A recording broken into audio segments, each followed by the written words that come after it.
Vous êtes en train de voir deux animations. Il y avait le soleil et il y avait le petit bonhomme qui passe à travers l'écran. En fait, ça a été réalisé manuellement et non pas avec la fonction animation de PowerPoint. Donc on va voir comment on va pouvoir réaliser ce genre d'animation image par image avec PowerPoint. Je vais retourner sur PowerPoint. Je commence par créer une forme automatique. Donc je vais aller là, par exemple, forme de base. Je vais créer par exemple un- une ellipse. Donc je trace mon ellipse, je vais pouvoir choisir la couleur, etc. Peu importe, ce qui nous intéresse, c'est notre animation. Donc, ce que je voudrais faire, c'est de l'animer d'ici jusqu'en dehors de l'écran. Donc, en faisant des ondulations, par exemple.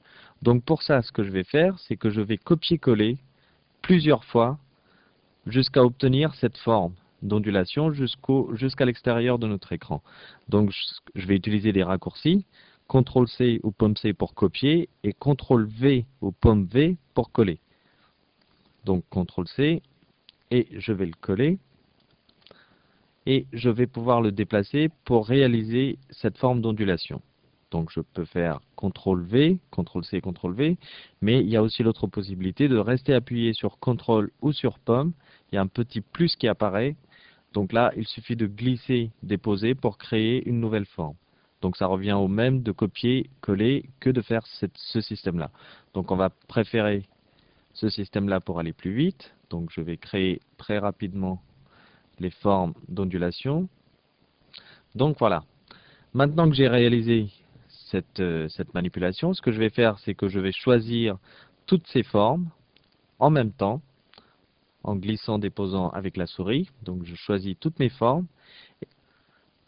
Maintenant que j'ai sélectionné mes formes, je vais aller dans le menu Diaporama, personnaliser l'animation.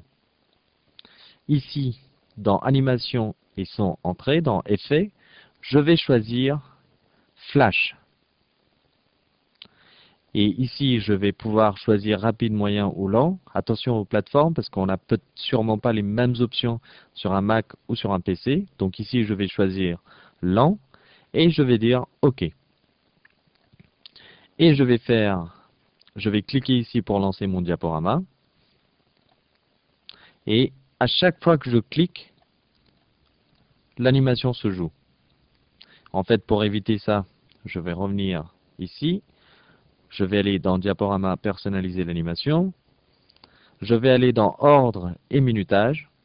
Et je vais dire automatiquement ici, démarrer l'animation automatiquement. Et je vais dire OK. Et cette fois-ci, si je lance mon diaporama, l'animation se joue automatiquement, comme vous pouvez le constater par vous-même. Alors évidemment, l'animation suit exactement la bonne courbure. L'objet suit la bonne courbure comme je l'ai dessiné sur la page. Et cette forme-là va contourner l'écran et sortir de l'écran pour finir. Et voilà.